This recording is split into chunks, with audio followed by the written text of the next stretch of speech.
everyone. We're here again for you. This is ATN Blowout. Now, ATN Blowout is a syndicated live program of the network. We hold conversation on special interest topics, news, events, and stories through correspondence reports, experts' opinions, and stakeholders' analysis. And on our anchors chat this morning, we have Rivers State University rejects fraudster arrested by job seekers. Coming from Ondo State, we have Governor Akeredolu presents 30 SUVs to permanent secretaries. From the FCTA, Sheikh Gum calls Wike Satan over meeting with Israeli ambassador. NAS, Akpabio seeks colleagues' support to actualize Tinubu's renewed hope agenda. Criminal records, we have Tinubu wants to stall FBI files released like CSU records. Trial, we have Supreme Court to hear Atiku's petition Monday. And from Plateau State, we have PDP military trade blames over party chair's abduction. FCT, Wike rejects custom plea on revoked land. And from tax reforms, we have Speaker Abbas speaks on economic reforms on fiscal policy. And then concerning railway project, China plans to fund Port Harcourt, Maiduguri, Abuja, Kano rails. Diplomatic ties, Nigeria, Canada pledges stronger ties against security threats. And then this morning we have a very wonderful guest that will be part of this show. But when we come back from this break, we introduce him and we'll dive straight to our blowout conversations this morning. Stay with us.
amazing. Honourable human point of order.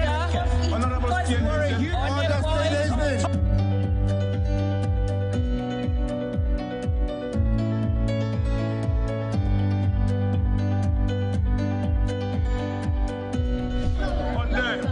They are not picking our calls.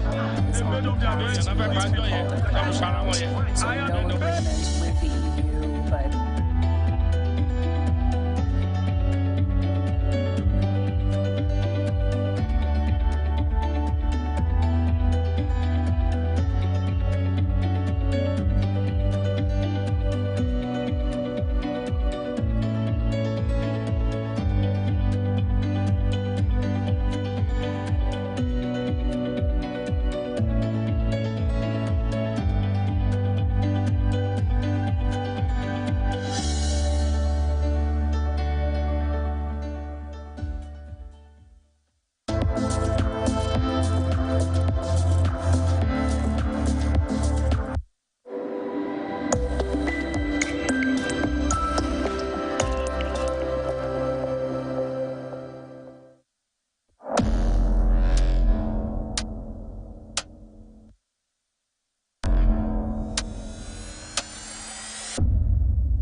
Welcome back to ATN Blowout. We're set for today's blowout conversations. So first of all, we'll be starting with our anchors charts, and that's on Rivers State University rejects fraudster arrested by job seekers. The management of the Rivers State University says a man identified as Philip Odereyi, who was arrested on Tuesday for allegedly defrauding job seekers of huge sums of money, is not an employee of the institution. Philip Odereyi, who allegedly swindled no fewer than 15 persons with a fake promise of giving them employment in the school, had claimed that he was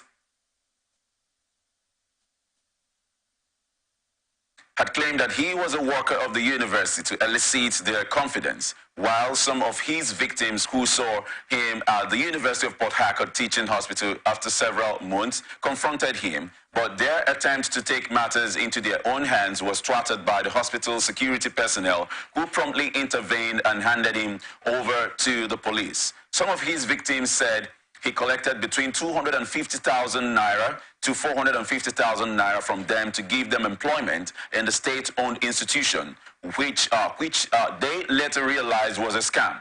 But the registrar of the university, Dr. Sidney Eyinda, in a statement described Philip Odereyi as a dangerous imposter, saying his claim of being a staff of the school was outrightly falsehood, criminal and fraudulent, while noting that the university was not recruiting. Dr. Eyinda said Rivers State University concluded its employment as approved by the state government in 2022 and has no relationship whatsoever with the Rivers State University. Wonders indeed shall never end. Is it okay to say that people are becoming more intelligent, becoming more strategic, becoming more cunning? The ability to actually improvise, the ability to bring out the other side of persons are really playing out now. Is it okay to say that the economy is responsible for this? Because, sometimes when people find themselves in some kind of tight corner, they come up with some ideas that will mean that they have to defraud others to just, keep life going. This reminds me of, some time ago, I got to watch this comedian. There's this comedian that his stage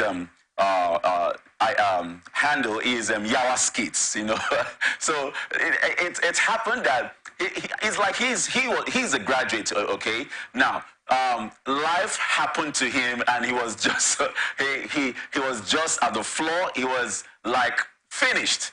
But one morning he was just sitting down, at his doorsteps, and you could see him thinking seriously, thinking, how and what is he going to do to come out of the mess he's just found himself. And then he come up with some kind of criminal idea, So he got to some places, and if he sees anybody on the road, he will just say, please, I came to see my sister, and I just discovered that she's not here. Please, I just need transport to go back to Kaduna. And he presented it so pathetically, and then people who listened to him, they just kept giving him, giving him money here and then, and at the end of the day, he just saw that it was a cool business. At the end of the, at some point, he had to go to a big restaurant, and he gave himself a big treat, and that became serious business for him. So, but it got to a point because, every day is for the thief, but one day is for the owner, as usual. So he met someone who is a criminal, and like we know, it takes a criminal to catch a criminal. So, he got to meet one man one day in a close. That was like a close. And then he said he sold the same card to the man. And the man said, okay, no problem. The man gave him 1,000 naira. I said, okay, you said you're going to Kaduna. I said, okay, I'm going straight to Kaduna now. Just hop in. I'll give you a ride straight to Kaduna. I said, wow. So, the guy got in, and along the way, it happened that the man is actually a criminal. So he brought out his gun, pointed at him, and recovered the 1,000 he gave him, and even took all the other money he has gotten and left him by the side of the road. So, so let's get back to our anchor chat this morning. This Odoreyi of a person, I wonder how he came up with this idea, but it happens. And he was able to swindle a whooping sum, between the range of 250,000 to 450,000 naira from people. And I think it got up to hundreds of millions, or even a billion or so. But that was just a cool business for him. But like we just said, the day for him to be apprehended came, and then people were able to spot and remember that this is the man, this is exactly the person that promised to, help us with securing jobs in the institution. But unfortunately, he was just an impostor, because the university actually denied him being a staff of the university. And then, but really, desperation is a problem. Desperation, the desperation actually draws the wrong persons to you. When you're desperate about things, if you're not careful, you're going to meet the wrong persons, and it ends in regret. So when you look at what happened, you could tell that there was some good levels, there was some level of desperation, because, when you're desperate about things you actually want, you go beyond your usual means. You see yourself going beyond your usual means just to get what you have been offered. And most times it's actually dealing with the devil himself. Dealing with the devil himself. And you'll agree with me that most of the monies that these people handed over to Odoreyi were not theirs. You can be sure that these amounts of money were borrowed. Yes, possibly borrowed, because it is believed that, okay, let me just secure this this job. Let me just secure this job. And at the end of the day, it's always stories. It ends in stories. But thank God that Odoreyi is already in custody, and he'll have to face the full wrath of the law. As a way of advice, I just want to my heartfelt advice to everyone: just try and be patient. Ensure that you're not desperate over whatever you're looking for in life. You just keep your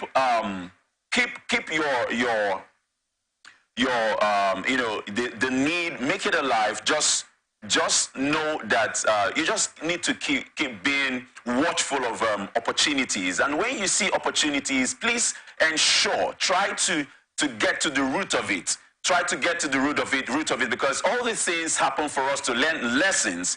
This is a worthwhile scenario for all of us to learn lessons. If someone says he's going to help you to get this, but you just have to pay this, please verify. You have to get to verify, properly that the person in question is actually, connected, or the right person that should do that for you. And of course, there shouldn't be any payment for you to get a job genuinely. There shouldn't be payment for that. There's so many good jobs that people have gotten without having to pay money. You just walk into the place, you make inquiries. If there are opportunities, you would know. You write you write a letter, you put your CV together, you get to submit it the right places, and when you're called, you go for interviews, and that's it. And that's it. Even if you're supposed to pay for something, it wouldn't be to that tune. It wouldn't be to that tune of amounts that all these ones paid, and they are victims already. So it's okay. We believe that at the end of the day, not just to have him in custody, if possible, to a great extent, he should be able to refund all the monies that he has collected. That will be it for now on our Anchors Chat this morning. We go on a short break. Stay tuned with us, and when we're back, we introduce the guests for the ATM Blowout this morning, and we promise we have very wonderful conversations this morning that will keep you very connected and hooked up with us. Stay with us.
the ocean to the land beyond the mountains. Through the Sahara, we bring honest pop news, live analysis, expert discussions on trending stories in politics, business, socio-economy, sports, and documentaries.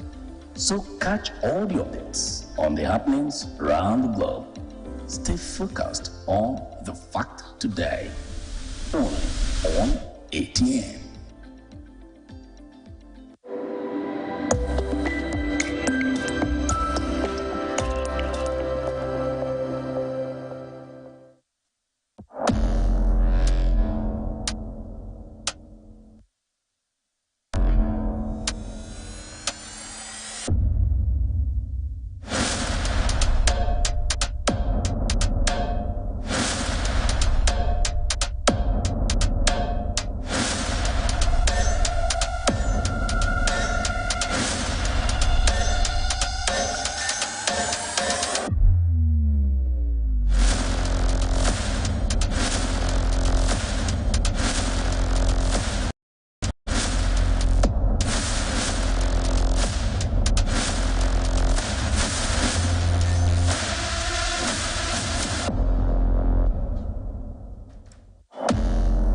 Welcome back to ATN Blowout. Our guest is already in the studio right now, and we're going to go straight to introduce him. That's no other but Professor Likia Gima. He is a risk and compliance expert, and he is with us this morning to do justice to all our conversations this morning. And sir, you're welcome to today's show. My pleasure. You're welcome. You're welcome once again. My pleasure. You're welcome. It's always a pleasure to be here. Yeah. I just want to know what your day has been like. How you're coming? Well, not so pleasant, considering the fact that some independent petroleum marketers in Port Harcourt shut down their filling stations. So Really? yes, and it created a problem for me on my way here.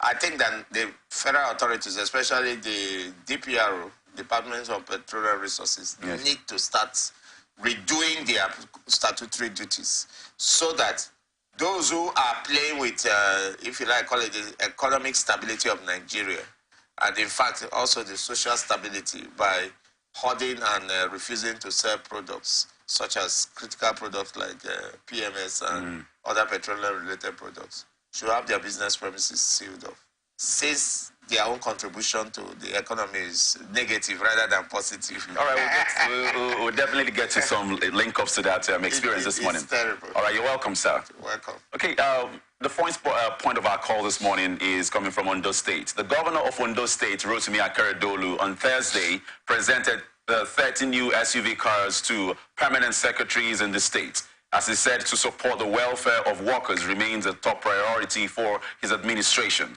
The governor also urged the civil servants in the state to uphold the professional principles and ethics of the civil service. The vehicle's presentation was done at the 2023 Public Service Week Grand Finale held at the International Culture and Event Center, Akure, the state capital. Akeredolu was represented by Secretary to the State Government, Mrs. Oladuni Odu. The governor said, "In our resolve towards qualitative, improved and accessible healthcare system for public servants, this administration launched the Orange Healthcare Insurance Scheme to create a sustainable funding mechanism that lowers financial barrier to healthcare public servants. I am happy that with the understanding of the labor unions, the public servants have keyed into the laudable scheme.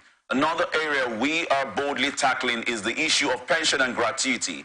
We know that the most enduring way out of pension gratuity burden is contributory pension scheme, into which workers are now being enrolled. It is hoped that this relationship will continue to wax stronger. Some workers, by their diligence, resilience, and industry, did us proud at their duty post by their display of commitment to excellent service. We look forward to more of your gallant deeds. The impact of public service, therefore, will remain our primary concern. In his welcome remarks, the state head of service, Mr. Kayode Ogundele said the annual celebration was important as he stressed that the public service must at all times be refreshed to appreciate its roles as the machinery for implementing government policies and how to stay safe and protected in the political environment. I cannot but mention that the present administration has placed the welfare of workers in the front burner as the workers continue to enjoy regular promotion as and when due with financial benefits. Our homegrown reform initiative, ODSIP, approved by Mr. Governor and driven by the Office of the Head of Service, is making remarkable progress in the entrenchment of the value and virtue of our service. Service delivery is being boosted through digitization of personnel-related records. This awareness, this information passes like the governor is trying to do some, good deeds that can actually bring him in the good light in the minds of people regarding the situation on ground, because actually the governor is really beginning to battle a lot of things this time around. So coming up with this is actually a good one. But what are we actually supposed to see from this?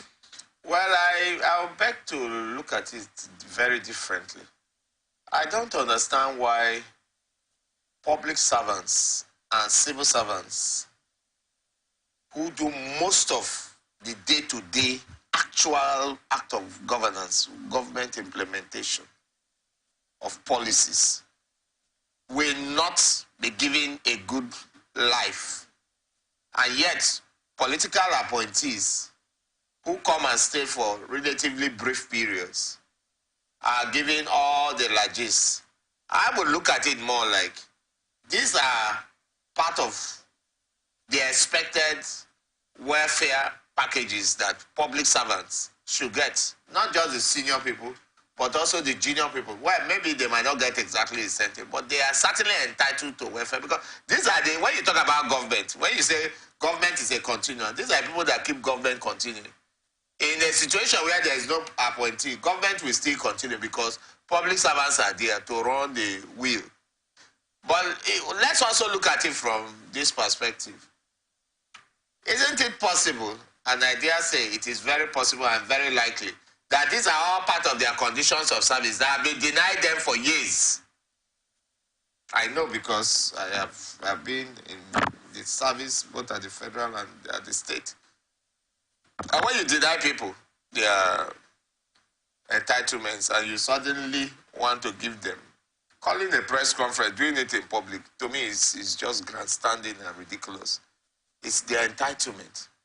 That's why I said, we are not here on those things. We don't know what their engagement conditions were. But I can bet you that the rank of a permanent secretary, or even before you get to that rank, you're entitled to some very good perks, which usually is delayed or not paid. We have those experiences in all the states, sometimes even in this state. So my point is, if those things are being given, it's nothing. If people are giving, if you are being paid your salary, Mr. Vessera, and somebody says he's using that to curry your favor, will that work? It's your salary. It's something that you are entitled to. So we must also look at it like a permanent secretary certainly is entitled to an official vehicle. Whether it's an SUV or whatever, it doesn't really matter. Provided it's not a super luxurious car, e.g., don't go and buy a Ferrari for anybody, not even a governor. Don't go and buy a limousine for anybody, not even the president. Because in public service, I'm talking as head of ethics and compliance, somebody who is an expert in those fields. In government, when you are giving things to people in public service, they must conform with the principles of modesty and efficiency, fit for purpose. That's the criteria. So don't go and do anything that is luxurious, super luxurious. Don't go and buy a Bentley and a Maybach or an open this thing, Those are not necessary. Just give them a car befitting of their rank, no matter how gross stake it may be in terms of sum, provided it is efficient. The moment you move to luxury, you are no longer doing government allocation. You are moving into your own self-induced, if you like, call it allocation, or if you like, donation of facilities to public servants to be efficient. E.g., when you give a phone to a public servant, you don't give them an iPhone. It's totally unnecessary, because of a simple reason that an Android phone will do the same work for the work of a public service that an iPhone will do. An iPhone will just give you extra features which are not necessary for public service, but which will eventually lead to unnecessary expenditure. The key word when you are spending in public service is to cut down unnecessary costs. So that's my take on it. I believe that they are entitled to it, and it's not a big deal. If the aim is to curry favor, then I don't think that at the rank of permanent secretary, they are children. They are very experienced people. You cannot give them SUVs and expect that you will buy them. So I want to believe it's done in good faith. All right, sir, you know that this tenor, the tenor for the understate government is actually winding up. Oh, sure. Yeah, so now, coming up with this venture, coming up with this exercise of giving cars, SUVs, you know. Now, what could be made out of this? Because you said something. You said they're entitled to all of this. Yes. So it's not like there's something so wonderful or different from what it's supposed to be. Yes. Okay. So what are we supposed to be looking at something beyond this this act of giving them? I don't think so. It's better late than never. If your entitlements are being delayed, the earlier they pay you, the better.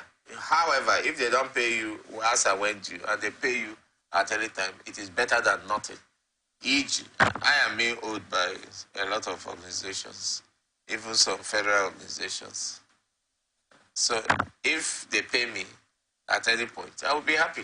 So I will not think that, nobody should think that they are doing me a favor at the point they pay me, because I think that those are their entitlement and they should be given at any point. I don't want to believe we should read minutes. Okay then. Yes. All right, so let's get to the next conversation. Sheikh Ahmad Gumi, during a sermon, described the FCTA Minister Nyesom Wike as Satan for receiving the Israeli ambassador to Nigeria in his office. In the 14-minute video sermon posted on his official Facebook page, he said, "The minister of the FCT is a satanic person. I said it before when he was appointed and some people were grumbling. He has gone and brought the Israeli ambassador. That's what someone sent, and I am yet to watch it. But what is confirmed is he said they will collaborate with the Israelis on Abuja's security issues. Abuja will now become an extension of Tel Aviv, and when they see anyone with a beard like us, they will say it is Bin Laden, and we will be killed." Where are those that worked for the Muslim ticket? Hypocrites and worthless people. Abuja is becoming an extension of Tel Aviv, and security is the bastion of the people. Have you not heard the silence? They know what they are doing. One Miati Allah leader came and told me that if they come to me with a proposal of negotiation with bandits, I should not be part of it, that I should leave it alone. It is a decoy. Muslims are the heads of the Ministry of Defense. Of what significance is it? The real people in charge of command and control, those holding the guns and shooting, are we the ones? We are not the ones. They are playing us. There is an agenda. All means of money and economic power have been hijacked by them. They are planning to deceive us for 4 years and get 8 years. They will not, inshallah. I want to tell you, there is no way Northerners doing their legitimate business will get 1 billion naira. Our rich people cannot get anything except those they trust. They only trust them because they are doing what they want. Anyone whose loyalty they are not sure of, they will crush him in a few months. They will only come during elections, like it is done to spread grains to chickens, if the people is the solution. This spaghetti issue is a big deal. We are being cheated in this country and in a real mess. There's one reverend or bishop during Buhari's tenure who was saying to me that Muslims have hijacked power. I told him yes, and I am okay, because I knew the Chief of Army Staff would not attempt to attack me. Even if he will not protect me, he will not collaborate with some people to attack me. Our own people, either in the military, police, or the Department of State Services, DSS, will not be used to harm me. They will also not harm you, who is talking as a Christian. I want you to know the difference. If you give them power, you give them guns, they will strive to harm you. Let me give you examples. Was Sardauna not a premier? Who killed him? You gave them guns, Nzobu killed him. Who killed Murtala Mohammed? Dimka from the north. How did Babangida fare? He escaped by whiskers. Who wanted to kill him? Gideon Oka. You give them guns and they will kill you. Once you give them power, that's all. There is one Aliyu Mashruhi from Tanzania. He had said this for long, that there is no society that gives power without conditions. If it becomes inevitable that we will give power, we must ensure, for example, security is in our hands and other things. And he said, do you agree? But how can you surrender power? This is a long one. We've gotten the message. But let's start with calling the FCT minister Satan. And the reasons for that is really... It's interaction with the Israeli, supposed interaction with the Israeli ambassador. Well, first and foremost, if you call people names, I think that it's their personal opinion. I have my own opinion about people I meet. So I don't know the level of interaction that Sheikh Abubakar Gumi has had with Yes Wike, the former governor of Rivers State. Or I don't even understand the level of information he has about Yes Wike. So his opinion about Yes Wike is his entitlement. That's his personal opinion. I'm not in a position to, at this point, say he is right or wrong, because if his information about Yes Wike is what makes him to honestly arrive at that conclusion, then it's his opinion, his rightful opinion. The former governor just left Rivers State. I'm very sure that many Rivers people also have their own opinion about him. Yes. So we will not want to dwell too much into the opinion of Sheikh Abubakar Gumi. Perhaps in this laborious and long treatise he stated, he would have told us the specific reasons, some of the crimes or sins that he feels the former governor has committed that warrants him being labeled. Having said so, I think that when ambassadors come into a country, their letters of credence is usually submitted to the President Commander-in-Chief. If you submit your letters of credence to the President Commander-in-Chief, it means that ultimately you are responsible to the head of that country, which is the President Commander-in-Chief in the case of Nigeria. It also means that even though you pay visits to subordinate officers, such as the Minister of FCT, it is with the acquiescence of the President Commander-in-Chief. So I just want the Sheikh to understand that an ambassador cannot come in and just go straight to see a minister. Those visits must be within the knowledge and should be within the knowledge of the presidency. So most of the tirades is throwing on the Israeli issue should be directed more at the president, because it is the presidency that will give approval. If, for instance, a hostile visitor comes into this country and goes to see a governor or a minister, and the president of the country is not comfortable with it, they will take action. So my take is that he's entitled to his opinion yet again on this. I understand what he's saying concerning the possibility of a foreign power running our security apparatus. I also have my reservation. In fact, I have if you like call it, concerns. A serious concern about that. But where is the evidence he has? He has not presented any credible evidence to show that a minister of the FCT can on his own invite a foreign government to come and run security apparatus in a territory that is part of Nigeria, for which there is a presiding president that also resides in that FCT. So these are the issues. We are intelligent people, so sometimes when allegations are made, we can't react to every market-like gossip. This looks like a market-like gossip because there's no proof that these things are what they are all about. However, I understand his bitterness towards the Israeli State of Israel government because their bombing of the Palestinian enclaves known as Gaza has been unnecessarily excessive. Because if you juxtapose the number of people killed from the initial attack by the Hamas group, which is widely believed to be a terrorist group, and then juxtapose it with the amount of killings being carried out by the IDF, the State of Israel Defense Forces, the latter killings by the IDF far exceeds that of Hamas. So who is the real terrorist here? That is my personal opinion. I don't believe in any sentiment. There is a lot of ignorance. People just say, oh, Israel. Yeah. But that's also because... But you know, Hamas they were the ones that actually unleashed the attack. Yeah, but listen, you can't occupy people's land for too long and don't expect that there will be resistance.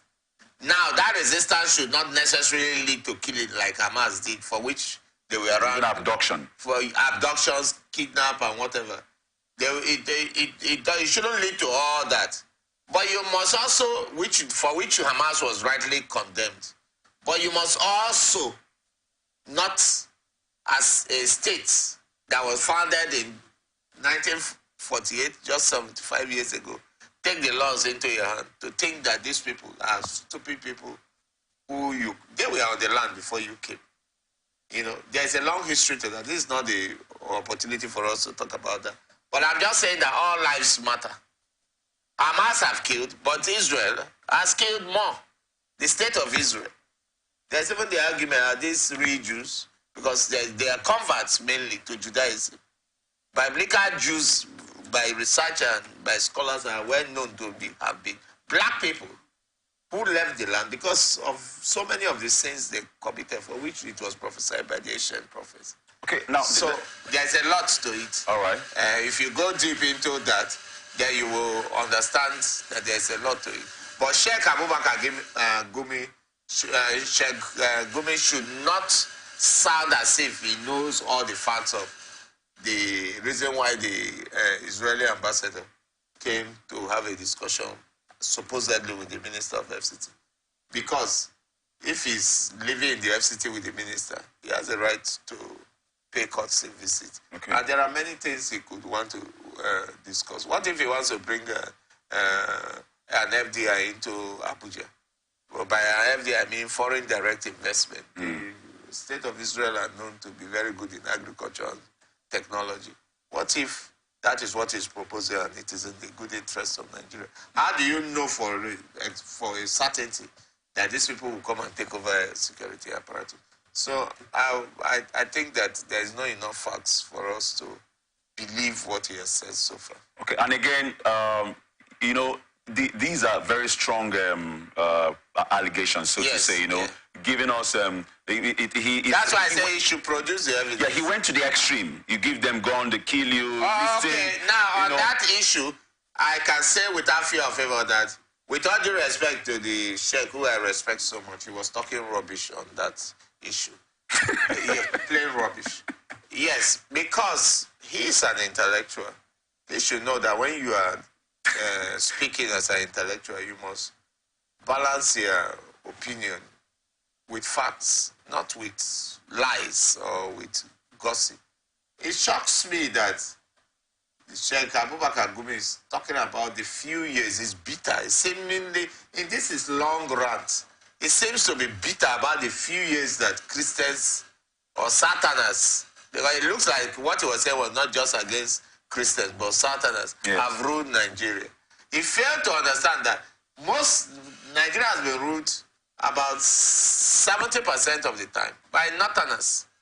And it is ridiculous. It's shameful why he's doing this. I say it's shameful and I will keep emphasizing it. Please note that contrary to the lies stated in this long treatise, the first military president, military head of state of this country, Major General Agu Ironsi, was killed by northern soldiers. His personal securities, led by T.Y. Danjuma, one of his principal staff officers, T.Y. Danjuma, who was supposed to safeguard the life of the head of state on that fateful day on July 29, 1966. It is on record that T.Y. Danjuma kidnapped the president and they took him and later killed him. I have written on this. I stand to be corrected. In fact, T.Y. Danjuma, in his usual frankness, has also admitted that they took Ironsi away and he was killed subsequently. Please note, the 1966 counter-coup was led by Murtala Mohammed, who later became head of state. A very, very, in my personal opinion, bloody officer. When we remember his atrocities during the Nigerian Civil War, where people were, killed and beheaded in Asaba under his supposed command. And the fact of even his brief stay, which some ignorant Nigerians purportedly refer to him as a hero. He's not a hero. That was a man that, disturbed the history of this country. It is on record that they are the ones that killed the head of state in a very brutal and shameful manner. Because of decency, I would not want to say it on air. Maybe if you have a special program to talk about Nigerian history, I'll tell you how he was killed. I am a researcher. I've written on that.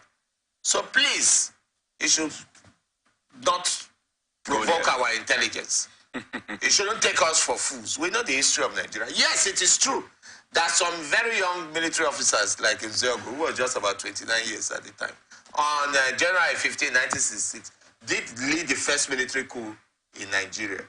And they killed in a very callous manner the prime minister. They killed in a very callous manner the prime minister was killed by a squad led by Major Emmanuel Efiajuna, who is on record to be the first ever Nigerian to win a medal at an international athletics competition. In 1954, she was the first person to win a gold medal in any international event for Nigeria. Emmanuel Efiajuna, who later joined the army. He led the squad that killed the prime minister in Lagos. Okay. And some other officers. And Nzeogo killed the Sadwana. Those are facts. But it is also a fact that the northern military officer did an even more bloody counter-coup that led to killing of, in fact, almost the wiping up of all senior military officers of Igbo extraction. And even a lot of junior officers. And also led to the pogroms in the north, in which thousands of people from the then southeast then will be the present south and the south. We are butchered. That crisis also led to the civil war. So please, Gumi, I respect you because you are somebody of principle, but stop telling lies. If we want to check who has betrayed the security of this country more, it's your people, because they have led more of the killing. All right, thank you, sir. We head straight to the next conversation. Nigeria's Senate President, Senator Godswill Akpabio, urges the 10th Senate to support President Bola Tinubu's development plans for the country, as Nigeria never had such audacious plans since the days of the nation's founding fathers. Akpabio, who spoke on Thursday at the Senate's retreat on fiscal policy and tax reforms organized by the National Institute of Legislative and Democratic Studies in Ikotepene local government area of Akwa Ibom State, said, "Today, more than ever before, we must come together in optimism to toe the roadmap of Mr. President, and where we consider that changes may be appropriate, work with the executive to perfect the document." He said, "Let us follow the plan before us. Founding fathers of our nation, Dr. Nnamdi Azikiwe, Chief Obafemi Awolowo, Sir Ahmadu Bello, and so on, had and followed the plan of development, and Nigeria in their days occupied a place of pride in the Committee of Nations.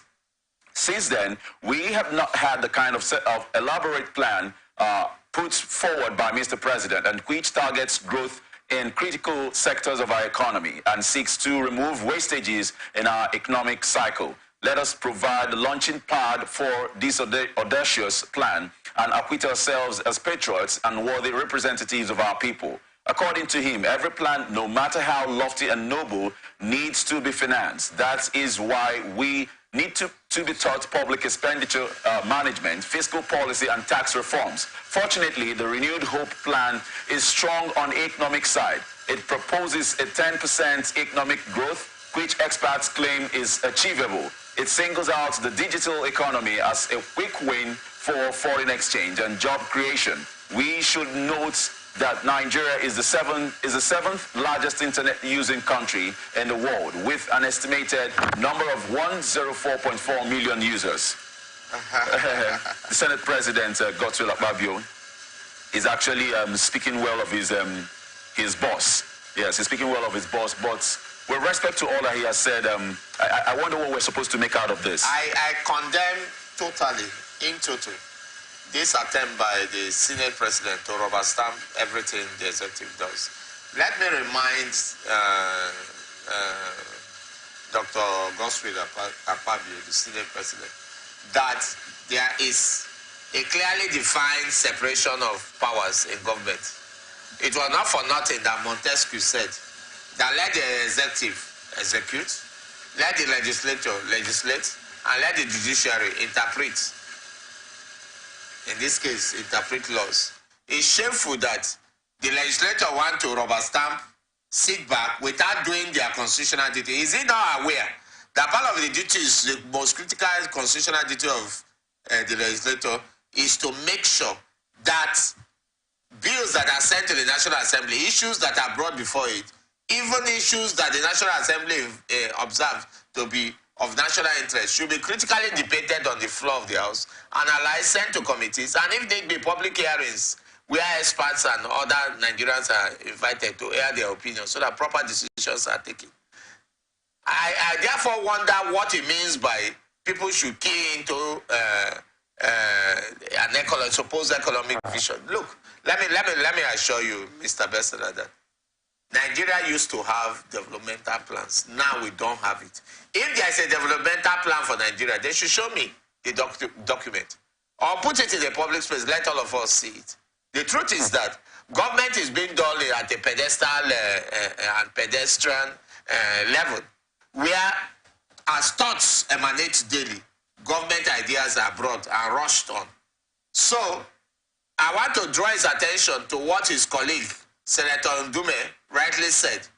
Bills brought before the National Assembly, matters that are within their purview, should be critically excised. The bastion of democracy is the legislature. So when you begin to rubber stamp everything, and of course, because they do not necessarily have the expertise, they should call experts to give opinions so that they can take good decisions. Not to tell me that anything the president does is right. No, that is not true. It doesn't matter whether they have sympathy. And let me put it on record. I don't understand this talk about founding fathers. You know, people just use expressions loosely. Who are these founding fathers? The founding fathers of Nigeria are not necessarily those who attained the high offices upon independence. Have you ever heard of somebody called Abat Macaulay? Of course. Okay. He's a gentleman on the 1 naira note or 1 naira coin. There is a founding father of Nigeria. Have you ever heard of Folake Solanke? Sure. Folake Solanke was the first president of the Nigerian Students' Union. That is a founding father of Nigeria. You want me to go on? I am a living repository of Nigerian political history, Nigerian judicial history, Nigerian constitutional history.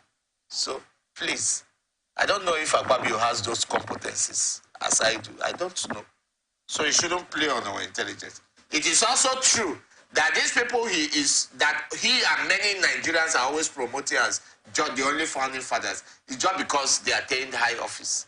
But I even noticed that he didn't mention the Prime Minister. A perfect gentleman who was needlessly murdered on that fateful morning of January 15, 1966.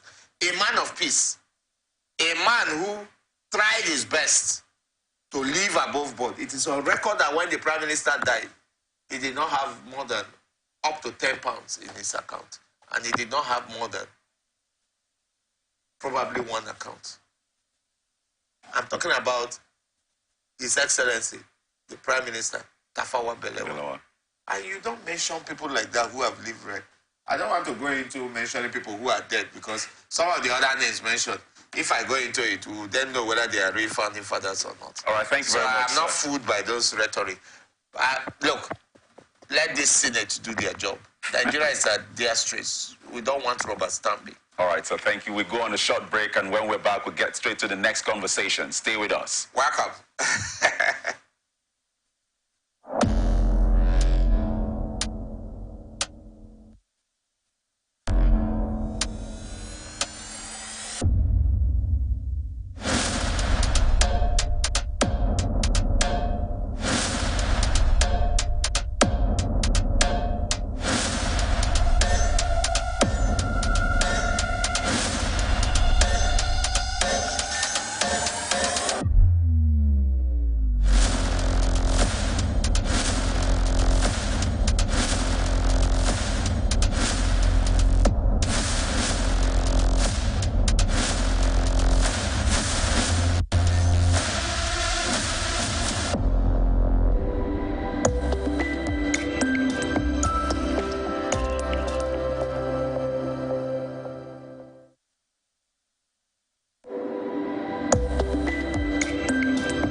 Welcome back to ATN Blowout. We're still on the top of the issues. This time we're heading straight to the issues that concerns the tax reforms. Now, Speaker of the House of Representatives, Right Honorable Abbas Tajuddin, says the 10th House would use legislative measures to provide incentives on tax breaks to encourage innovations and for industries that have the potential for job creation and export growth, adding that it is a key priority for the House to support the implementation of the African Continental Free Trade Agreements to open up markets and promote economic cooperation and growth. He stated this at the ongoing two-day retreat for senators of the Federal Republic of Nigeria on fiscal policy and tax reforms in Uyo, Akwa Ibom State, organized by the National Institute for Legislative and Democratic Studies.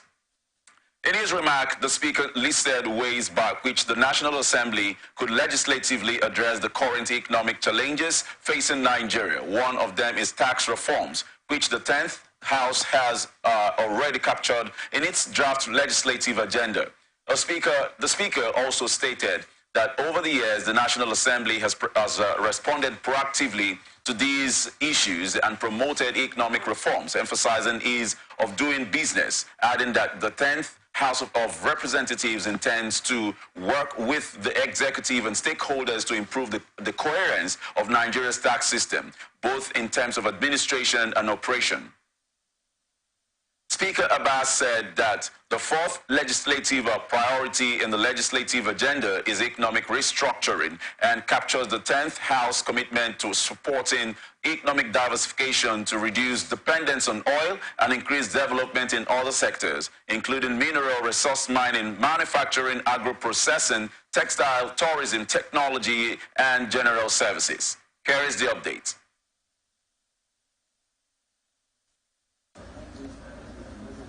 I bring you warm greetings and the goodwill of the House of Representatives as I commend the President of the Senate, His Excellency Godfrey Obotapabio, CFR, the leadership and members of the Senate for convening to deliberate on fiscal policy and tax reforms in Nigeria.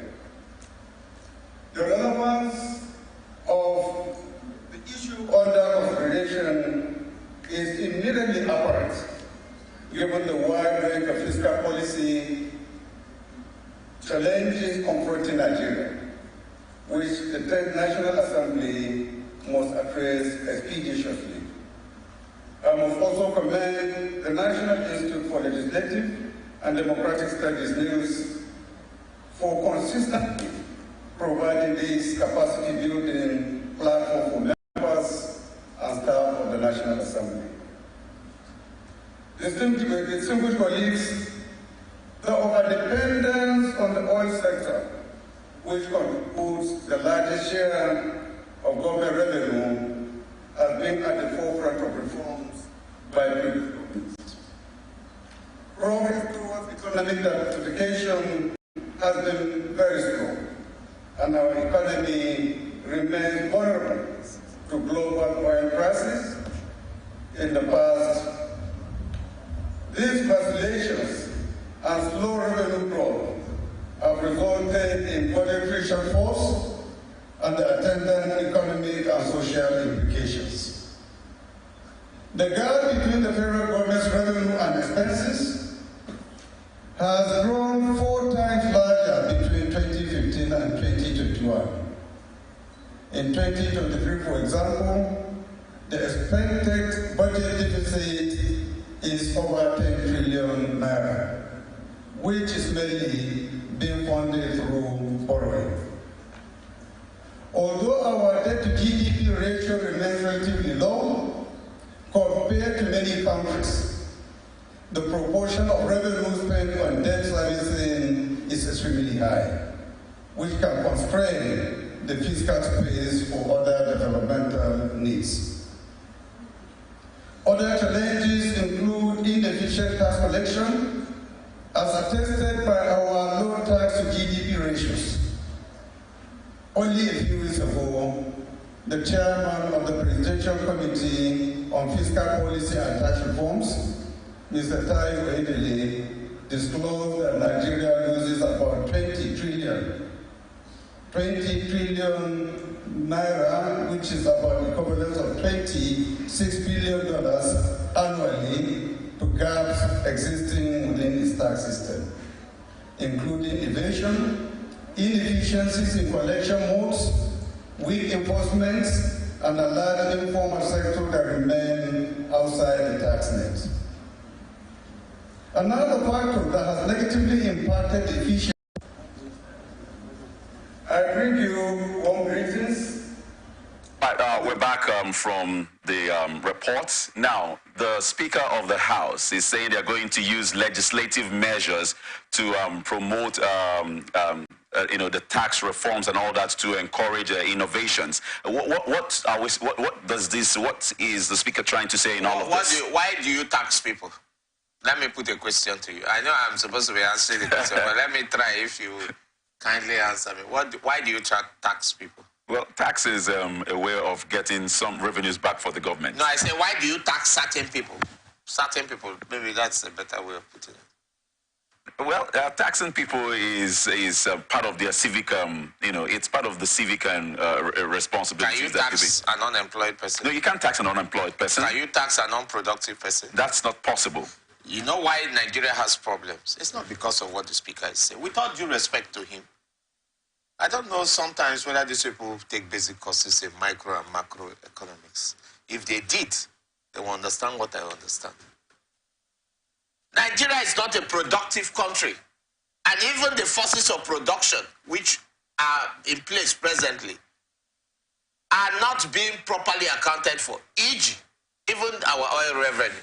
There's no transparency in telling us what we earn and what is missing and how we can even augment and increase. I mean, with all the so-called pipeline surveillance contracts.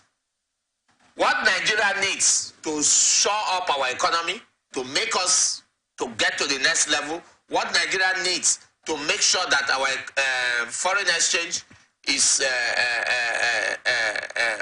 healthy, that is in terms of the value of the naira, is production.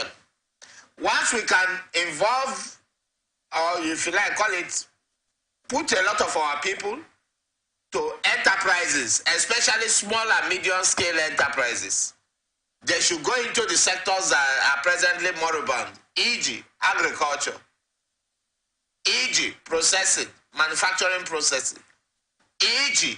tourism. The moment we can do that, you will see automatically that the taxable population and the taxable value of the Nigerian economy will, exponentially increase. Right now, we don't have enough people who are taxable. And even the people who are earning very large in our economy, I dare say, don't pay sufficient tax. That is the issue. You cannot just use legislative documents to improve an economy.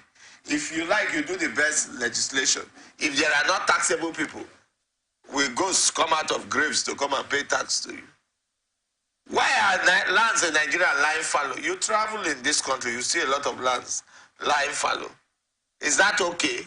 And yet we are talking about lack of food security. Why are Nigerians not patriotic to their country? Why do they like eating foreign rice? They want to eat foreign this, they want to eat foreign that. Yet, land in this country is not being fully utilized. Even when it comes to the basic implement of enhancing agriculture, such as fertilizer, it's turned into politics, controlled by the rich, for the rich. Then the very poor or middle-class people who do the actual farming are denied access to this essential ingredient. I'm talking about the fertilizers. So what are we talking about? Until you make Nigeria a more productive economy on all sectors, not talk. If you have the best laws, you won't see anybody to tax.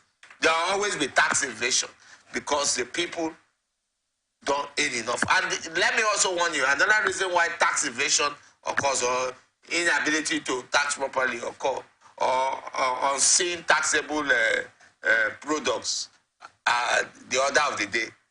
By that I mean you don't even see the people to tax. It's because there's lack of confidence in government's workings and apparatus. Why should people pay tax if the money will be siphoned? Let's start with some of the recent developments in this country. What about the Abacha loot? Where are they? And yet you want people to pay tax. What were they employed for? Today we hear people, they steal hundreds of billions of naira. And then you tell me there's a plea bargain. They don't go to prison. They still retain part of that wealth. And you are telling me of tax. Look, even with a mismanaged economy, Nigeria has enough that would have made an impact. But yet, there's no accounting, no transparency. You see, if we want to fix Nigeria, we must take drastic measures. E.g., for each drop of our oil sold, we want to know when it was sold, how much it was sold, how it was sold, which account it is kept, and so on and so forth. And please, let me also tell the Honorable Speaker that you cannot run a country without planning. Nigeria has no economic plan that is, workable. If it was working, we would not be in the dire straits we are in. I'll give an example. The recent removal of subsidy was not well thought out. Even the idea of giving subsidy palliatives to certain organs or presidents in government, I queried it. Today, people are shouting they have not seen any of the palliatives. A lot of people are crying.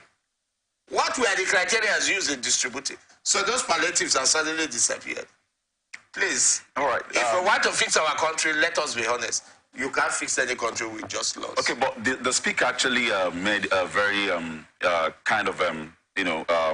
cogent, not really cogent. He tried to drive our attention towards the implementation, supporting the implementation of the African Continental Free Trade Agreement. Excuse me, I can address that. I have done research at the World Trade Organization. I understand international economics and trade. What's the essence of signing bilateral or continental agreements on trade when you are not even productive? It's almost like you going to pay school fees when there is no child to go to that school. What's the essence? We can't take advantage of those bilateral agreements. When Nigeria was recently appointed as the Director General of the World Trade Organization, because there is a lot of ignorance in Nigeria, people were celebrating. I'm talking about Dr. Mrs. Okonjo. And I said, what are you people celebrating? You know, you are just funny people. You are ignorant. You don't celebrate what you cannot take advantage of. The people who can take advantage, and I dare say, who were heavily involved in support of our candidate, we are the Chinese who are a first world country as at today, but still want to retain their second world status or emerging economic status so as to make more money from international trade. They are the people taking advantage of that. Before you say you celebrate anything, you need to know what you are celebrating. Okay. All right, let's get straight to the next one. we have this coming from the Supreme Court. Supreme Court has fixed Monday, October 23rd, for hearing of the appeal by the candidate of the People's Democratic Party, Atiku Abubakar, and will, on November 6, 2023, give a final judgment on the appeal. The petition is challenging the judgment of the Presidential Election Petitions Court, which upheld the victory of APC's Bola Tinubu. This is contained in a hearing notice sent to the council for the respective parties on Thursday. Ahead of the hearing, Atiku had filed additional materials, including the recent deposition of the registrar of the Chicago State University to support his argument that Tinubu submitted false academic claims in his INEC nomination form. Tinubu's lawyers, on the other hand, had asked the Apex Court to ignore the submissions of Atiku on grounds the statutory period for submission of evidence had since closed.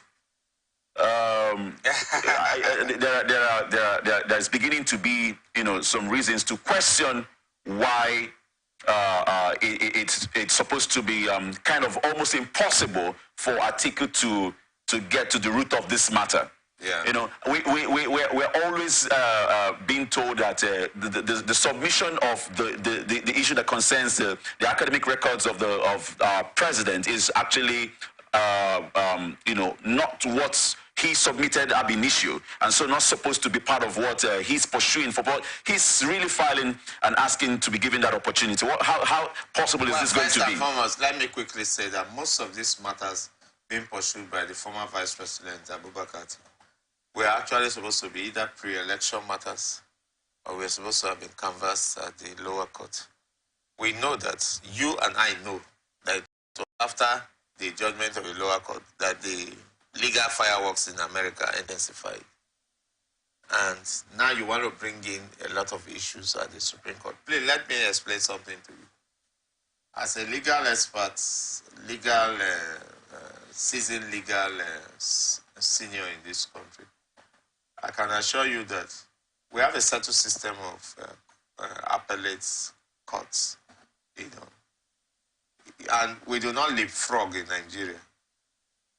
Leapfrogging is when the frog jumps from one point to the other, thereby exceeding a point and landing at some point. The query will be, why are these issues which should have been canvassed earlier not canvassed, and you are leapfrogging them to the court of the highest court of the land? In legal jurisprudence of this country, it will be at the discretion of the Supreme Court to tolerate those new evidence. It's not as of right. Do you understand me? Yes. So it is the discretion of the Supreme Court. However, it is also be argued that equity should follow due substantial justice and not technicalities. So if the Supreme Court decides that this is one instance in which equity should do substantial justice and not technicalities, then they will admit those new evidence, then look at it before giving a judgment. Otherwise, the most likely scenario is that they will not be admitted. And that will be the end of those matters. And they will rule based on the facts that we are canvassed before in the court, in the lower court.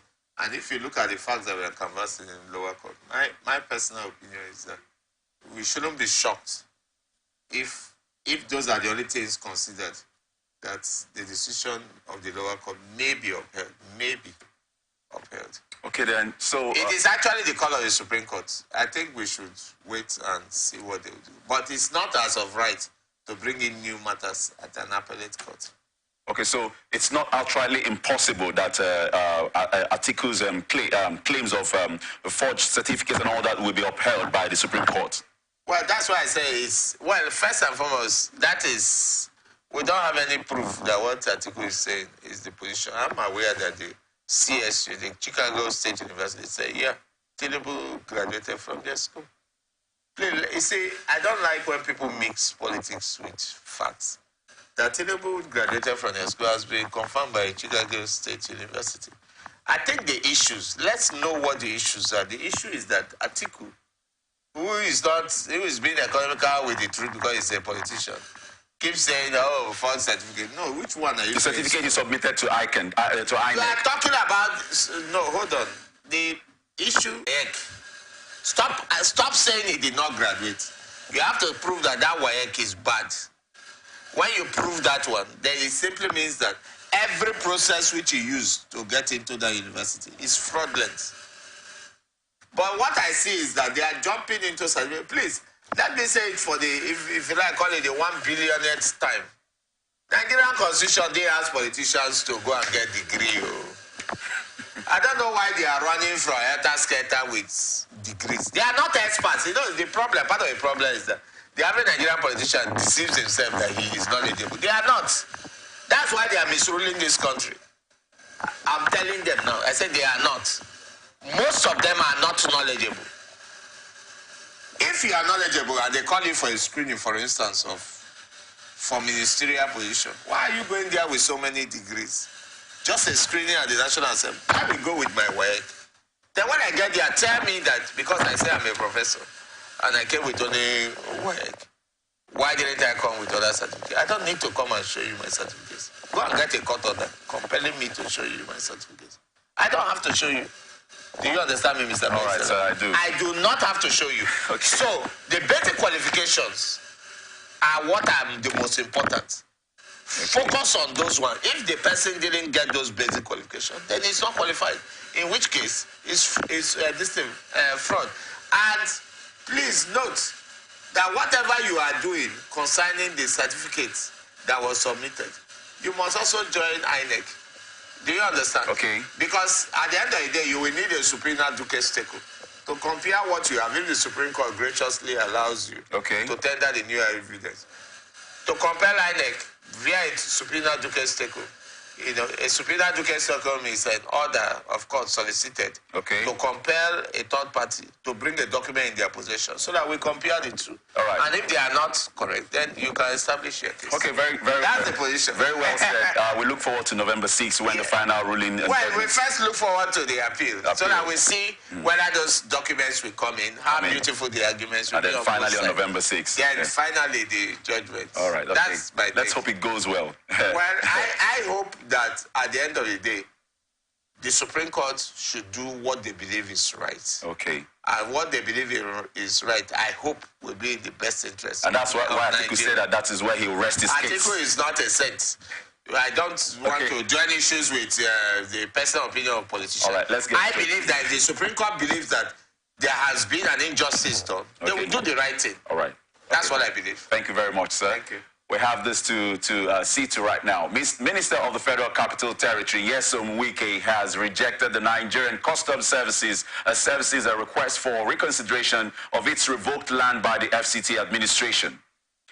The minister had ordered FCTA to revoke unused plots of land, leading to top politicians, organizations, and government agencies losing lands. Customs officers led by the Acting Comptroller General Adewale Adeniyi visited Wike to make a case that the affected land be returned. Adeniyi requested land to build primary and secondary schools for the children of the more than 2,000 customs officers residing in the FCT, adding that FCTA would support the service to achieve its aims and objectives, but lamented how government agencies were allocated land in FCT and refused to develop them. On the land for school development, the minister assured the custom boss that it will be considered, but on the condition that the agency would pledge to develop the land within a specific period, and failure to comply, that the land would be revoked. Earlier, the custom boss said that the visit was to congratulate Wike on his appointment as the FCT minister and the outstanding works he has done so far, and described the Customs Service as a critical stakeholder in the FCT with more than 2,000 officers residing in the FCT and contributing to the development of the city. You know, that's a very smart step and move taken by the controller boss. You know, sometimes when you want to actually go for what you want, you first of all come in the direction of applauding someone. So he came in that direction, trying to applaud the FCT minister of his good works. Then he now launched the purpose for his visit. And thank God, well, you know, if every owner of all those lands were to begin to go this way, I wonder what the FCT minister will have to actually do. You know, because these are lands that are already revoked and he's trying to reconsider. Well, I think that if you revoke a property, you are not going to revoke it and chew the property. It will still be reallocated. Yeah. And I think that if the people come and say, okay, for XYZ reasons, we are unable to develop it, we are now serious about it. Okay. I think that they should be reconsidered. I think that that is the right way to go. Because at the end of the day, you will only give lands back to them based on the fact that they are serious and they want to revoke. And you know, everybody's case may not be said. It could be that some of those lands have been given for a very long time. And if you are not developing, you are tying down the development of FCT. But rather than the minister just focusing on public institutions and politicians, I want the minister to give support to some of us who are independent developers in the FCT. Yes, because we have done more than some of these so-called big agencies. We have provided succor where there was no hope. We have provided housing where people could not have afforded housing. And therefore, people who are independent developers should be given affordable plots not plots that are tied to the, if you like, call it, the long red tapeism of the Federal Capital Development Authority. I know because I have lived in Abuja. I know because I own property in Abuja. So it's almost impossible to pass through that process if you don't have political ambience to get land in Abuja, which is ridiculous because land should be easily available to everybody. Accessible to. So we need support. I'm conversing on behalf of all independent developers in Abuja so that we can develop more land, more areas, and make sure that the over 6.5 to 7 million residents of the FCT and its environs have good quality and affordable housing. We will not have that if the focus is just on, if you like call it, big agencies like customs and those who are politically connected. All right, thank you, sir. Very briefly, before we go to the next conversation, you know, the comptroller customs, he has been given a condition that these has to be done within a period of time. Yeah. Now, do we see this actually being actualized? And then, if for any reason they still fail, is there supposed to still be that window of leniency? No, you see, their allocation starts from when it was initially allocated. Now, if you were initially allocated a land at XYZ period, it simply means that you are aware that you've had a running period. Now, if you come again to say, oh, okay, I accept this deal on this condition, then you have to stick to it. Otherwise, if the government of the Federal Capital Territory, led by the minister, decides to revoke it the second time, you cannot complain. He who comes to equity must come in good faith, you know. And you cannot, equity does not aid the indolent. Okay. If you are being indolent, you know, this procrastination, I will do it tomorrow, next week, next year. You know, it's the attitude of Nigerians. That's why they are not very productive. Very indolent. All right, thank you, sir. Let's see this conversation. People's Democratic Party in Plateau State has accused the military of abducting its chairman in the Jos South local government area, Mr. Dung Tari. State chairman of the PDP, Chris Hassan, who disclosed this, said some unidentified military personnel abducted Tari around 1 p.m. after a meeting with his executive committee members at the party's secretariat in the Bukuru area of Jos South local government area.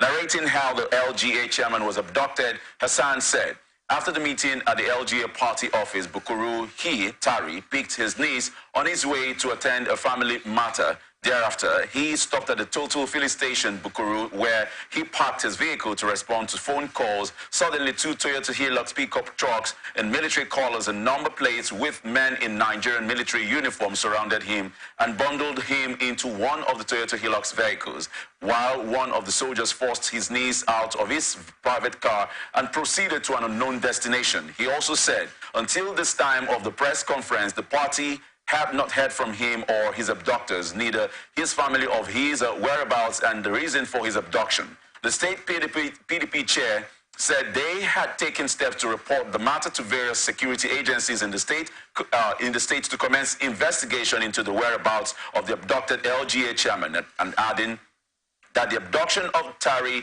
which was carried out in commando style, that is causing tension in the state and capable of breaching the fragile peace being experienced. The police in Plateau State is yet to make any useful statement on the matter. Now, the LGA chairman is being abducted by people alleged to be soldiers of the Nigerian army. Yeah. Now, how do we explain that the 2 Hilux vehicles that came into the filling station, you know, they had the military collar? The military, collar on their vehicle, and those that actually abducted this man were in, actual military uniform, and that's not where it ended. They also took the niece. I think they said the niece was forced. Forced, but they took it. They also went along with the niece. I thought she was forced out of the vehicle, and they also went with her and all that. So why this kind of Well, first and foremost, I think that's the matter that they, instead of coming to do a press statement, it should be reported immediately to the relevant authorities, e.g. the Commissioner of Police, so that the investigation is immediately opened, and then the military authorities in the state, so that they can determine which arm of the service did that. Please do not rule out the fact that sometimes when people appear in supposed military fatigues or military uniform, they might not be genuine military people. Don't also rule out the fact that sometimes people paint their cars to look like military, but they are not. We've seen situations during the war with Boko Haram where they dress like military people, use military vehicles, but they are not necessarily that. So at this time, it is premature to know who are the real culprits. I think the only way you will know it will be when proper investigations are done. But then, let's not forget that this underlies the subsisting insecurity in Nigeria. You could be abducted at any time. Most times, those who abduct you are people, or who plan your abduction, are people who know you. How could those people have known that he would be at the filling station at that exact time? They must have been trailing him. Yes, they must have been trailing. Who gave them the information that he had just left? He's on his way towards this direction. So most times you have to watch your close neighbors, watch your close family members, watch your relations, and even your supposed close friends. That's why when you are using your phone, you should be intelligent enough not to give so much information about your movement in a public space, because you don't even know who is listening on that conversation. Also, don't even give your exact location, if as much as you can, to the person you are talking to on phone. Because while the person might be good to you, there could be people who are bad around him listening on to that conversation. So I think that's how it works. That's a very pathetic one. We hope Horrible, but that tells you how insecurity has become endemic. Honestly, we pray that he finds his way to freedom soon. Yes, we pray that he's not just rescued, but comes out alive. Yes, in good spirits back to his family. And the niece. Okay. All right. Let's take this. Niece. Yes. Okay. The Chinese government has expressed its commitment to make investment and complete the Abuja, Kano, and Port Harcourt, Maiduguri railway projects. A statement signed by the Vice President's Senior Special Assistant on Media and Communications, Stanley Nkwocha, said, President of People's Republic of China, Xi Jinping, pledged while responding to requests by President Bola Tinubu, who was represented by the President Kashim Shettima, a bilateral meeting with the Chinese leader in Beijing. The statement was titled, A Third Belt and Road Initiative Forum. China commits to refinancing, completing Abuja, Kano, Port Harcourt, Maiduguri railways. And since the launch of the project, China has yet to release funds for the two major railway projects in Nigeria, largely due to cutbacks and commitments. This is coming after China had agreed to provide 85% financing for the construction of the Abuja, Kano, and Port Harcourt, Maiduguri railway projects, while Nigeria, which had the duty of paying the balance of 15%, paid its part of the funding from the inception of the project through appropriations. The Chinese president, who received the Nigerian delegation led by Vice President Shettima at the People's Building in China, pledged increased investment in Nigeria's power generation and digital economy, while calling for the protection of Chinese nationals working in Nigeria, while ensuring that the Nigeria-China bilateral relation was stronger than before. And Xi promised that China would enhance political support and build cooperation in all fields. He also appreciated Nigeria's support of the One China policy. Wow. China is mainly, to an extent, really competing with Julius Berger when it comes to executing most of these projects. But this is, this seems to be at the center of it all. Regarding the financing of the project, how do we expect these projects to actually be actualized? Well, first and foremost, this is another area of ignorance which the Nigerian government keeps making mistakes, and this is yet again another mistake. You see, when you rule people without transparency, you make a lot of mistakes, whether intended or unintended. Now, you talk about a rail project going from Port Harcourt to Maiduguri, or from one end of Nigeria to the other. Who did the costing of this project? Who did the due diligence? You see, for you to plan projects, I am a procurement expert. For you to plan projects, there are numerous professionals that are involved. Who did the market intelligence to know that, oh, okay, 1 kilometer gauge of rail from here to here costs this. So if this is going to be a 900 kilometer, this will be the total cost. Who did it? What is the other quotations that were submitted by co-competitors? Are we indirectly saying that our economy now is now handed over to the Chinese to bring in figures, any figures they like, and then say, oh, we are financing a project? Please note that the fact that the Chinese people say they are financing a project does not mean that you are not going to pay them back those monies they are going to bring. Oh, sure. So the query is, who did those costing? What procurement processes did those projects pass through? All government projects should pass through proper tendering, proper procurement project. Where was this jobs advertised? What is the component of the job that can be sourced locally to make it cheaper? I don't believe in this sort of projects where you just come out with figures and tell me that for you to do a project here, you need X, Y, Z. We have gone there. Look, it looks very intransparent. It looks very dodgy. It looks very, if you like, call it shortchanging of the intelligence of Nigerians. What stops somebody from just waking up from his bedroom and increasing a project that should have cost $5 billion and say the real amount is 25? How will you know? Mr. Bessler, how will you know? If you don't pass through those standard processes. Yes, due process. How will you know? Where are the tenders? Show me the commercial and technical bits of these projects. And you don't do that. You don't do that at the federal. In a lot of cases, you don't do that in states.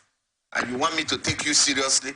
These people are ruining our economy. I'm talking about the leaders, the so-called rulers of today in Nigeria. They don't understand anything. And because they don't understand how this project should be executed, they are involved in inflated project execution all the time, sometimes unintentionally. We have the Federal Due Process Office. That is the office that should be going to discuss our projects. With all due respect to the Vice President, that's not his call. You can use your position as an executive to invite foreign direct investment, but the process of costing and knowing the cost of those projects must come from the Due Process Office. At the federal level, we have one. At the states, every state should have one. In River State, we have one. Without that, you'll always be throwing your money. When the foreign partner discovers that you are not organized, he will take advantage of it. There are even profit margins to a project. For instance, in rail projects, we should find out what are the best practices internationally as to the profit margin. Is it 20%? Is it 25%? Is it 30%? But in this case, where you are not following due process, what stops the person by saying, I want to make 500% profit? But this has really lingered, you know, the procedures and the style at which these projects have been executed in Nigeria, you know, especially with respect to the Chinese construction company. Listen, let me cut you a bit at that point. Okay. I am saying that this madness of giving jobs to beggar, giving jobs to Chinese company without bidding are fraudulent. They are wrong. They are contrary to the procurement laws of this country. And we have them at the federal level, we have them at the state level. Let each of these countries bid, each of these companies bid with foreign, would I call it counterparts and even local counterparts. And let us see whether by the time the due process body activates all the departments that are supposed to do their due diligence, e.g. the price intelligence, e.g. the compliance departments, e.g. the ethics departments, e.g. the monitoring and evaluation departments. Let us see whether we will not work out all the projects that are being taunted to be XYZ amount in Nigeria to have at least 1/3 or 1/4 of the prices. Do you understand me, Mr. Bexer? Absolutely. I am saying Nigeria is throwing out money ignorantly. And sometimes deliberately, because some of the politicians know that they are deliberately making this country lose money. I don't agree with any tendency that you just call a foreign company without bidding. Then why do we have the procurement laws? Why do we have them? So you don't want your own local capacity in terms of construction to grow? Exactly. So building railways, is it rocket science? Is it something that Nigerians, if encouraged, cannot do? Don't we want them to be trained? And by the way, what are the sort of contracts you give to these people? Is there any provision for local content? Is there any provision for local capacity building? Are companies in Nigeria attached to them so that they can learn and know how to do it in future? Exactly. For how long will we keep paying foreign companies in foreign exchange, whereas we do not even have the foreign exchange? And also, are we not embarrassed enough by our debt profile? I saw somebody on the sister TV, particularly Arise, a young lady, saying we don't have a debt problem, that our debt to ratio was okay for the population. And I just laughed in my mind, and I said, look at, when people make such analysis, it's just one-sided and ridiculous. We might not have the huge debt that America has, but are we as productive as America? When your productivity does not match your debt profile, you have a problem. So Nigeria cannot keep doing this. How can you keep paying for projects that you did not pass through due process? What if I tell you that to build this fantastic building you were in, because I am a builder, I can cost it and build it for less than 20 billion, and you probably used 50 or 60 or 100 and something to build it? Yes. Who is smarter? All right, so in other words, there should be reconsideration to all of these. So with respect to the... I am saying that all projects in Nigeria, whether at the local government, state, or federal government, should follow strict due processes. Since we have the procurement policy. Yes. All right. And when you follow the due process laws, not policies. Okay, laws. They are laws. And when you follow the due process laws, and the agencies are the experts, the due process agencies are the experts to see through the implementation of that law. When you follow it, you will also determine your profit margin for each kind of project. Okay. There are profit thresholds. And then you determine also the monetary thresholds. All right. E.g., if you're a local government, what is the maximum project you can engage in, state or federal? We have to go now. Thank you very much, sir. It's been very wonderful having you on today's show. It's my pleasure. Yeah, thank you so much, sir. So please follow us on all our social media platforms. You can catch up with all that we've discussed, and do well to also download our app from the App Store, and keep abreast and keep in touch with all that we have to offer you. Do have a lovely day.